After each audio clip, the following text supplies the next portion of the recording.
What's up, SNA fans? This is Super Ninja Austin back here with another video. And finally, I solved this blacking out screen problem, which I don't know what exactly I did. Only thing I tried to do everything to get the black screen out, but at first nothing wasn't working until I was having issues connecting my computer with my hotspot. Until I figured that out, that's when it came back on. I'm not sure if it had some kind of malfunction or whatever, but at least I was now it's back where it was, back to normal, where you can see my face when I'm making my SNA podcast videos. But anyways, I'm Super Ninja Austin back here with another SNA podcast video on March 26, 2024, where we're going to be talking about the latest edition of NXT on the road to Stand and Deliver. And man, they did not disappoint. This was the best one they have ever made yet in this year, 2024. Maybe perhaps the number one NXT of the year, if you ask me. Unless NXT, you have any other NXT episodes that's gonna be better, on NXT, next week on the road to Stand and Deliver, or even afterwards. Well, that's 2024 will be the judge of that. What's gonna be the year of the NXT, of the developmental, the episode of the year award? Who's gonna earn the year of the award? And let me know in the comments if you agree with me on this opinion of NXT. But let's start off with Shawn Spears and Dijak. And I was thinking to myself, wow, if this wasn't the number one contender match, I'd be like, is Dijak turning babyface? I mean, it's kind of showing signs, but at the same time, he's still playing a dastardly sinister future three-way North American Championship match against Obafemi. But yeah, he was getting the first offense on him, hitting him with a couple strikes in the upper right corner side, with him cornering him there, and it tosses him right outside. This is where he did a dive right on the Shawn Spears, brought him back in the ring, threw him right back into the corner in the upper right corner side. This is where he hits him right into the face, and I can start hitting him with the stomping the mud hole right on the ribs of Shawn Spears. And this is where he started playing. What's that? I'll say what's that game where you hit a ball right into the corners? I guess pinball. Yeah, playing pinball with Shawn Spears' head until Dijak got caught by Shawn Spears in the trap, and this is where he started hitting repeated knife edge chops, something that Gunther probably would not like if he was seeing this right now. And perhaps he could make a return down to the Capitol Wrestling Center just to set things straight with the chairman, because he is a former AEW star after all. But this is where Shawn Spears started repeatedly hitting chops right on the Dijak until Dijak then started going for forearms right into the face to the chairman.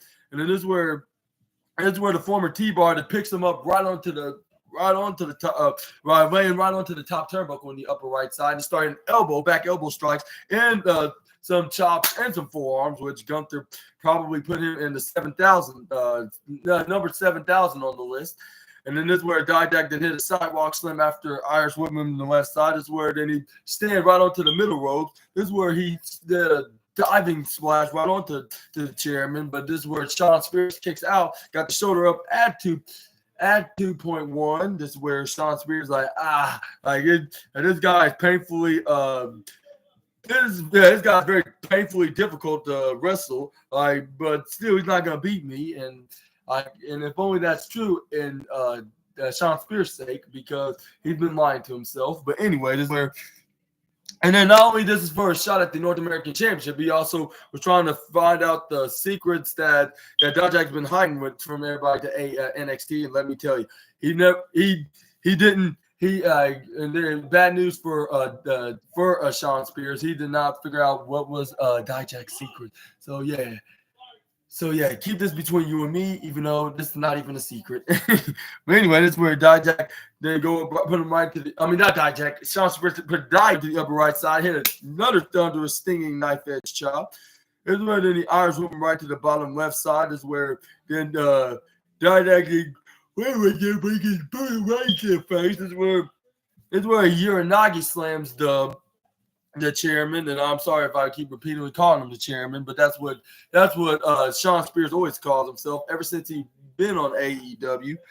But now it seemed like they decided to keep his nickname along with this name as well. But anyway, this is where Dijak try to go for a big diving moonsault like he did to Joe Gacy a couple weeks ago. But before he can even attempt to do the move, like this is where Shawn Spears caught him up in the air in the lower right left corner of the turnbuckle, hit a ginormous German suplex that made him do a moonsault, but not in the way he wanted to do. Here's where fans were chanting "Holy Sugar on the Iced Tea" repeatedly onto in the arena. This is where what's his name? Vic Joseph, like, yeah, you can say it, like, yeah, it really is a Holy Sugar on the Iced Tea moment. But anyway, this is where then Shawn Spears throws Dijak on the outside. This is where he starts slamming his back of his head first right into the turnbuckle. This is where what he did not know that Joe Gacy was right behind him under the ring. I was wondering, like, what is up with him being attracted to Shawn Spears? Like, we're gonna have to figure that out in the next week or so. But anyway, this is where we got Shawn Spears nearly throws Dijak in the ring, but before he threw him, this is where he tried to hit him face first right into the hardest part of the ring, the ring apron on the top corner. But this is where Dijak turns around, spins him around, and hit him face first right into the apron, like, and give him a taste of his own medicine and make his plan go backfire. This is where he throws the chairman back in the ring. This is where we got Dijak slowly getting back in the ring, but this is where Dijak then gets draped code breaker right in between the middle, right onto the middle of the ropes, looking like a draping spot in Shawn Spears, and start hitting right hands on the Dijak on the top rope. This is where I try to go for a suplex on the top, but this is where Dijak start countering, and this is where they start fighting, going back and forth with even Shawn Spears hitting headbutts to exhaust him more again. But this is where when he tried to go for it again, but this is where Dijak just started hitting punches right onto his midsection. This is where then Dijak then just hit a diving crossbody, I believe. Oh no, it was a flying pinwheel clothesline like if it was Kane. This is what fans like, this is awesome. This is, I was like, yeah, it's definitely awesome. I'll give it the number one spot, but the tag team match deserves the spot of being number one because it definitely delivered. Even though the finish I did not agree on, but that's only my personal opinion and nothing to do with how much of a good show it is. Or anything bad, or anything that has anything to do with being horrible on one side. But anyways, yeah, this is where he hits a clothesline right onto the Shawn Spears. This is where Booker T's like, if he hurried up and went for a pin, he probably would have gotten the 3 count with him hitting them like that, which I was thinking like maybe, but at the same time he was still moving. It's not like he was out cold for the count. So I'm not sure. I would say it depends on if he knew what day it was, let alone if he was in a wrestling match. But anyways, this is where fans were chanting, "Let's go." One half was chanting for Shawn Spears, while the other one was chanting for Dijak. I was thinking to myself like I wouldn't doubt any of these guys turn babyface at the end of this match, or after this match, I should say. But it seemed like they're gonna both stay as heels until like whenever a time is for them to turn into the light side, which Dijak showed some signs that he could be a babyface. But anyways, this is where Shawn Spears and hitting Dijak right with a right hand, clobbering him about a couple times until Dijak answers back with a couple clobbers of his own right into Shawn Spears' face. This is where it's cornered into the left side of the inside of the ropes in the ring. This is where he tried to ice him to the right, but it's countered by Dijak. This is where Dijak runs and he ducks. I mean, this is where he counters Dijak. He throws him on the right side. This is where Dijak ducks on his clothesline, and he came from the left corner side. He like he wants to take plays out of the Brothers of Destruction playbook because he had a flying clothesline like it was the Undertaker.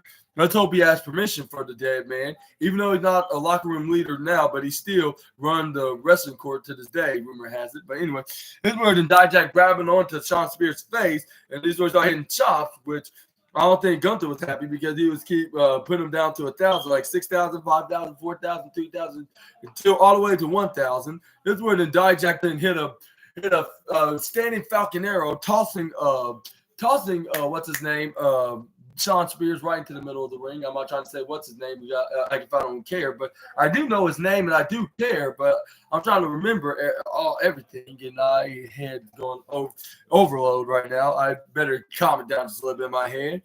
But anyway, this is where Dijak get ready to go for a chokeslam.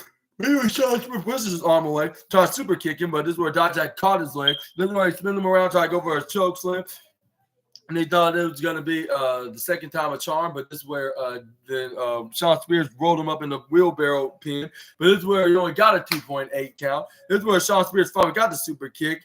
Second time wasn't guaranteed until Dijak hit him with a discus boot right into the face. And then as soon as he tried to go for a pin onto the chairman, this is where Shawn Spears 99999 triple point 90 point away from being. It was so close that Dijak was about to win after hitting that discus boot right onto the Spears. I thought that was going to be it. After I saw that, like when he hit him with that super kick and he answered back with that. And then this is where we got Dijak to try to go for that GTH-like maneuver, but this is where Dijak started elbowing him because he did not like that move at all. It reminds him of his former arch AEW rival, Sammy Guevara. This is where then Shawn Spears picked him up on the shoulders, and this is why I was getting very excited, doing the dance of joy, like if I'm Simon Miller. Like when he was about to hit my signature move, or it could be the returning finishing maneuver on WWE 2K games. Like if you haven't know already, obviously y'all didn't. But I made my character have that as a finishing maneuver until like 2020. I turned it into my signature move because I had a submission hold as my finishing maneuver. But anyways, that's where he tried to go for the most dominating move in all the sports entertainment, but I was very disappointed. Like, it didn't got hit because Dijak flipped out there, pushed him right off of him. This is where he picked him up, put him in a fireman's carry. This is where he did spin.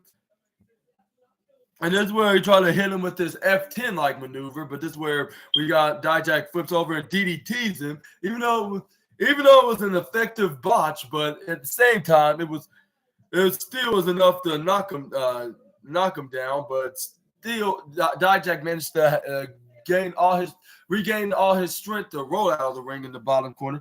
This is where we got Shawn Spears trying to be like Sheamus and try to hit him with those punches 10 beats to the brawling. But this is where we got Dijak hot shot him right onto the top rope in the neck. And this is where we got we got Dijak then go for a springboard Dijak tried to go for a springboard elbow drop right off the bottom corner ropes, but this is where Shawn Spears moved out of the way, which was a smart move from the chairman. This is where we got Shawn Spears trying to grab on to some kind of weapon. If I'm mistaken, Joe Gacy grabbed that while he was under the ring when Shawn Spears was not paying attention, but he did not know that until afterwards. Like, and this is where Shawn Spears was like, "Where the heck is my chair or whatever weapon he had?" This is where we got Dijak try to catch him and throw him back in the ring, but then he gets hot shotted and threw neck first again right to the rope. Except this time in the top rope. This is where Shawn Spears tried to go for a double axe handle, but this is where Dijak hits a sit out choke slam to Shawn Spears. He had the sit-out chokeslam on the Shawn Spears, but when he tried to go for a pin, Shawn Spears gets the shoulder up at 2.9999999999999 double 2.90.1 away from being 3. It was so close. You thought Dijak would have gotten the win of that. This is the second straight time that he knew he got a near fall victory. And anyway, this is where we got. And then this is where we have Dijak then try to go for a super kick right onto the former Perfect 10, but Dijak pushed. Here's where he pushed his leg down, but he still manages to kick a super kick. Like, second time was a charm and guaranteed. And this is where he hits. And this is where he hits that GTH-like maneuver because you know the rules. Like, if it doesn't successfully work the first time, it will do so the second time because it's all part of the rules in in what's that page 4003, and then this is where he goes for a pin, and the referee counts one, referee counts two, and he counts the three for the win for Dijak, and he's declared the first bracket contender for Obafemi's North American champion, the triple threat match for the at NXT Stand and Deliver. And I want to give Dijak a huge congratulations. He deserves this win. It's way past due that he earned himself another opportunity, which I only seen him got like one or two opportunities. I can understand the first or second one that he didn't successfully win because we had Wesley. Wesley was the champion, and he needed to stay as champion until like another year, not another year, but like another few months until after that year Stand and Deliver back in 2023. But now, like, we got Dijak finally getting another shot at the North American Championship, and whether if he win or lose, like at least that he's getting paid attention as a big time star, like even if it is in the mid card.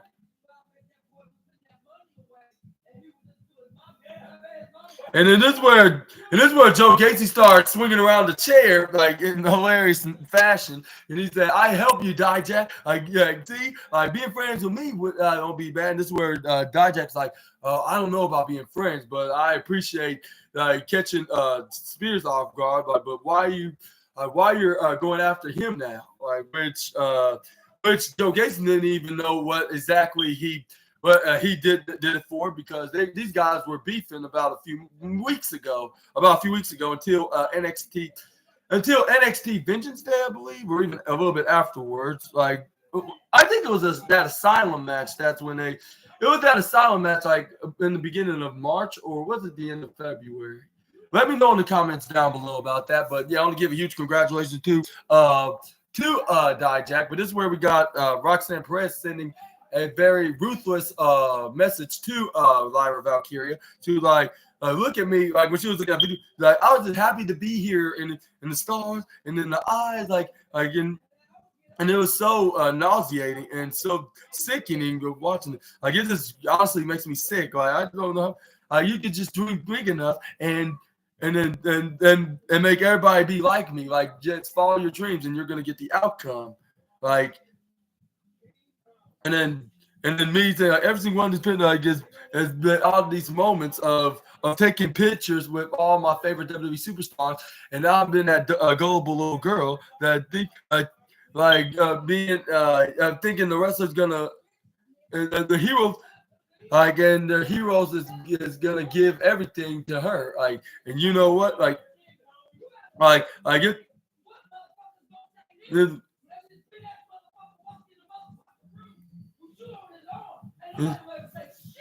this is where but yeah, this is where this is where she was like, what reward did I get for not what did she say, what did my heroes got me? That's what she said. What the heroes got me? What kind of reward did my heroes gave me? Like, absolutely nothing. And those are no longer my heroes, because I'm my own hero and my own inspiration. And I'm the one that passed myself my own torch. And then I'm the one that lead NXT out of the 2.0 era to the new era. And I was supposed to forever be the NXT Women's Champion. I was like, if that was the case, then you would have practically invented. You would pretty much, not practically, more likely.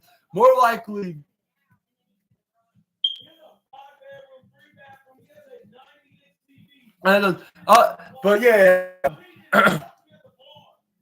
excuse me, my bad. But anyway, she said what they got, I'm doing everything. And then and I was like, if that was the case, if you were forever supposed to be the NXT Women's Championship, you would be invincible right now, and you wouldn't have got suffered by injuries, and you wouldn't have lost that title at Stand and Deliver, even though you were added to the match. If you were all of that, if you would have pretty much invented it, and not practically, and you would have been the star for the next decade to come to this new era of the developmental show. Myself with my whimsical self, thinking everything's gonna be okay, even my being suffered a concussed injury, and then guess what? Guess what that got me? Nowhere. I cannot have to go to the local medical facility without my championship. And when I try to win back my championship at last year's Stand and Deliver, I never got to retrieve it back because because everybody was in my way. But now, when I started doing things my way, and getting everybody out, whether if it's somebody, whether they're good or evil, I'm getting them out of my way. And when I do, it feels absolutely so good, right now. And then he's like, if anybody else doesn't like it, then too bad, deal with it. And this where, and she was like, and I'm in the, and I finally got, and look where it got me, me being this side of me right now, it got me a shot at but anyway, I just don't have any feelings that I don't have any feelings. No, I just don't have no feelings for you, and then I'm sorry, Lyra, because you're holding the only thing that I treasure, value the most, and that the NXT Women's Championship that you're holding. Or let me phrase that, what you're barely holding right now, and how's your arm doing? And and I'm gonna take that championship back where it exactly belongs. And do you think that she will indeed do that? And she would dethrone Lyra Valkyria, or do you think the Valkyrie will retain as?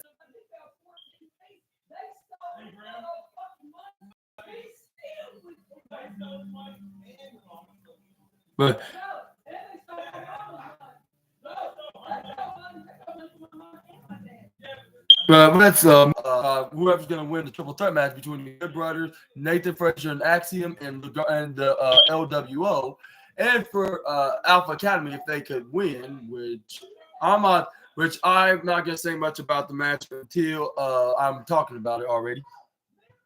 But anyways, this is where we got what's her name? Brentley Reese that say all right, Idris enough, let's we need to get we need to work hard 1,000,000%. And this dude was like, yeah, that's not really and this is where Idris enough is how's that possible? That's not even that's how's that even possible? Because that's not that's not logically that's not a logical statistic. I guess that's what he said. And this is where Malik Blade's who cares? All we need to do is believe ourselves, and then we just need to continue working hard. We're gonna get those outcomes. We're gonna get the outcomes that we're looking for. And then this is where we got we got I'll say one of the producers were asking Andre Chase how it went with Ava. This is where he's I think I effing killed the sugar honey iced tea. I'm not sure if he would even how you can even kill a refreshing drink. Okay, I'm just kidding. He didn't even meant that, but this is where the producer was okay, that's good. And he said next, and Andre Chase took disrespect of this, and he knocked over the guy's clipboard. He was unfreaking believable. And this is where we got the metaphor.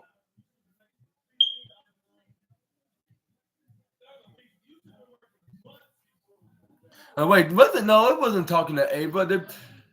I think no, it was what's it called? It was the production. Yeah, it was they're doing something in the production, which I cannot really remember at the moment. But let me know in the comments down below. I'm not trying to sound like an idiot, but yeah, it was I'm not really sure. And then they went to this production room. Yeah, the metaphor. This is where we got Dia Hill taking on JC James' assistant Jasmine Nix, which she was making her on-screen and in-ring debut. This is where we got This is where they start grappling with where Jasmine Nix starting to get the early start, and this is where she start doing small packages, and once that didn't work, when they kicked out at 2 even, this is where she tripped over Thea Hale face first, and then a shining wizard kick. But this is where then Nix then tried to grab but Thea rolled out and went right to the right. And the right corner side rope. This is where JC Jane was talking mad sugar on the iced tea, saying like you were never my best friend, and this is where the referee like, hey, like you better not touch her, or else I'm gonna eject you out of this match. Like you'll be lucky if you don't get DQ'd or even cost your friend the victory, I should say. But this is where we got Jasmine Nix starts stomping on the midsection of Thea Hale. But this is where the Thea Hale Irish whip right to the upper right, left side. But this is where she hits a big clobber forearm right into the face. This is where then she grab onto the shoulder and the head of Thea. This is where Jasmine Nix started taunting and making fun of Thea, saying like, "Oh, you're gonna cry like a little baby." And this is where Thea Hale's like, "Shut the hell up," and start punching Jasmine Nix in the gut, and this is where Nix then answered back with a big forearm right to the face. And let me tell you, Jasmine Nix kind of remind me of a red wearing sky blue, like if she was on NXT. But anyways, this is where she got her in a throat choking headlock right onto Thea Hale. I'm surprised Thea was still hanging there and trying to get out of there. This is where she started throwing punches right to the midsection. But this is where she gets Irish whip right to the bottom right corner. This is where she nearly got close on, but luckily she started elbows and kicks right to the face of Nix and hit a swinging neck breaker. And then this is where Thea was back in the game and was going for a comeback, and then until she tried to Irish whip her opponent right from the right to the left corner side. But this is where she gets wrist locked and Pele kicked by Jasmine Nix. And then this is where Jasmine did try to go for a pin, but this is where Thea Hale kicks out at 2.4, I believe. And then this is where Jasmine Nix then try to go for what's that, double chicken wing lock. And then this is where she started squeezing, trying to bend her arms back and forth, like right into the ring. This is where we got, and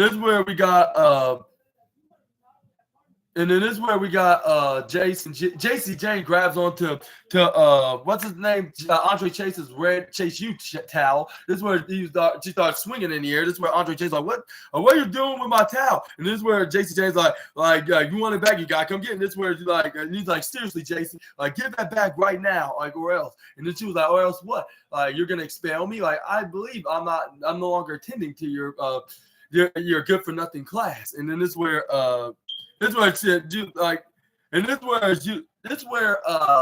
JC Jane threw the towel right in the ring. This is where dude like, if you want to go get it, like fetch it in the ring. And this is where Andre Chase like, are you insane? And this is where luckily Thea Hale's second boyfriend came in there and grabbed onto the towel.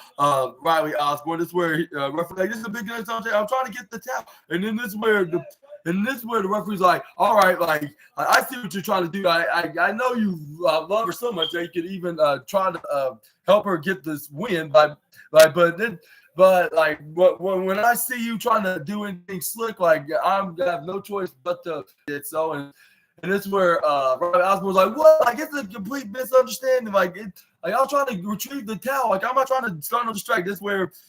And then this is where Andre Chase, anybody should be ejected. It should be JC. She's the clear the troublemaker. This is where Duke Hudson was like I don't get what did Riley Osborne did for us to be all three of us to be punished. Like we didn't do nothing. Like we weren't even trying to grab the referee's eye. But this is where we got what's her name? This is where we got a double chicken wing leg lock, leg lock onto Thea Hale. To Thea Hale push her right back and try to go for a pin, but she kicks her right off onto Thea's head, but she jawbreakers it. Like, I thought you were my friend. Like, yeah, and then she was like, how could you? And this is where she was she was nearly in tears, like after she said that. I was saying, like, poor Thea. Like nobody don't deserve to be dumped like this. Well, I'm gonna say dumped, more likely you get betrayed. More like, yeah, that's the best term to use. But But anyway, this is where JC Jane and slaps Thea right across her face, and then and this is where Vic Joseph, like, did the referee see that? Like I don't think he did, because if he did, like, then he should have automatically disqualified, because even for a slap, that's still attacking the legal man. In the still attacking the whoever's involved in the match, and that should automatically get disqualification. But it's where the referee did not see that, because he was more concerned about Jasmine Nix for some reason. But this is where, yeah, the distraction paid off for JC Jane until Kiana and Izzy Dame, the new best friends of JC, then start double teaming her, and then this where the number advantage were numbers disadvantage were continuing. Tia Hill had some backup with math, because 2 + 1 = 3, and then 3 + 3 = 6, like, which they're even the odds, and then the odds with a double D. But anyways, even the odds, like, with them throwing them out of the ring after giving them a good beatdown, and this where and then with what's her name? Tia Hale hit a big elbow strike, flying elbow strike right into the face of JC Jane. This is where she nearly had her in an ankle lock, but this is where Kiana James and Izzy Dane then grab her out of the ring. So she would, but this is where they start playing tug of war with Kalani Jordan trying to help out Thea Hale to get her back in the ring, because they weren't quite done with her yet, like, along with the others. But Kiana and Izzy was already out. And what are your thoughts on this 6-woman feud? Do you think it's going to be on next week's NXT, or do you think it's going to be at Stand and Deliver? Like, going to be some kind of 6-woman tag match, which I prefer will be. It should be I would more prefer it will be what's their names? Thea Hale versus JC Jane separately, and then do a tag team match with Fallon Henley and Kalani Jordan against Izzy Dane and Kiana James. Then again, it's just my opinion, but at the same time, it's an opinion that you can argue. You could agree that that's what it all started. Even though JC Jane have a new bond with Kiana James and them, like, because they can agree that Thea Hale is useless, and she's taking advice from their arch rival Fallon. But anyway, this is where we move on to Carmelo Hayes and Trick Williams. And Trick Williams sending the message to his now foe. But anyway, before I get to that, I want to point out that Booker T was very, very excited about that brawl from all 6 women involved. Like, just like the homeless man would have done, like, say, yeah, beat that BITCH's ass or whatever, yeah, in his home. In his what's that? In his tropical storm home, I guess you could say. I'm not sure what it's called. I need to ask the homeless man in Hurricane what's the name of his home. But anyways, back to the review video. This is where,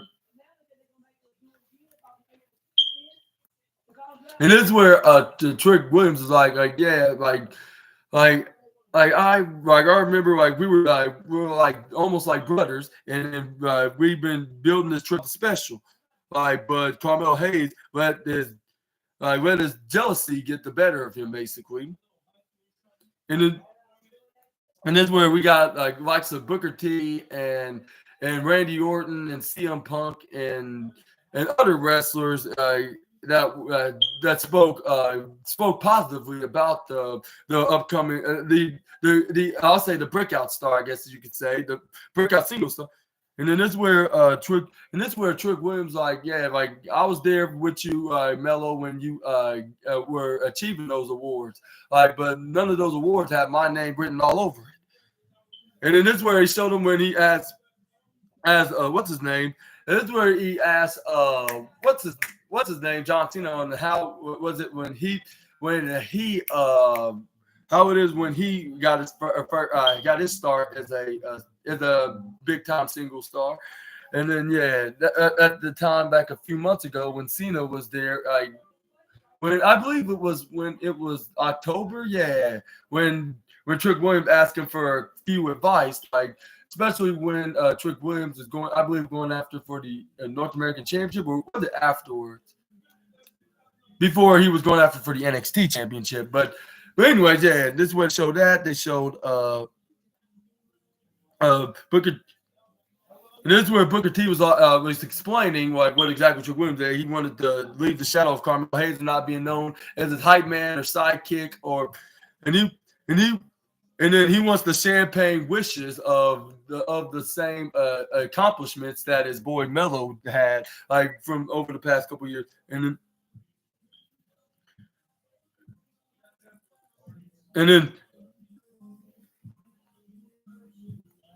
And this is where even Randy Orton noticed that needs it, and even said that onto this little what's this little vignette they did with Trick Williams about like the rise of the Star's career in NXT, and then saying like yeah, like he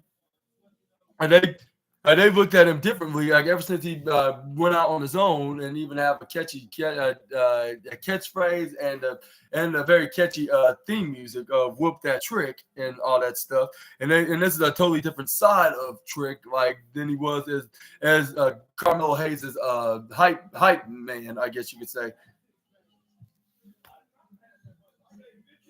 And then, but it couldn't have been more of a lie when he started to the future main event star, I guess you could say.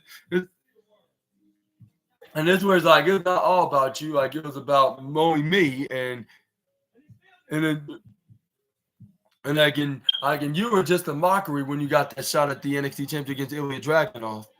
And you came in the boy and you realized that Melo, and you realize that Melo is not second to nobody. Like it's either be second to me, or you're going to be or are you going to be kicked to the curb, or whatever he said. And this is where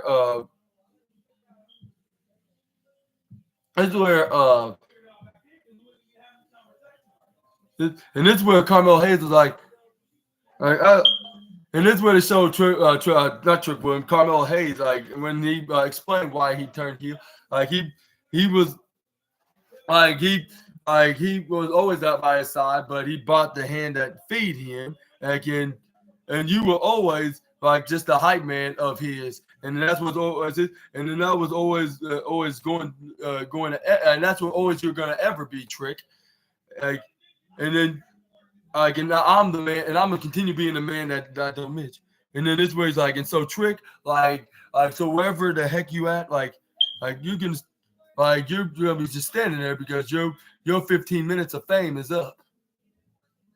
And do you think that Carmelo Hayes is right, or do you think that he's just exaggerating and he's that Trick Williams' fame is not up yet, like, and it never won't be until retirement, or even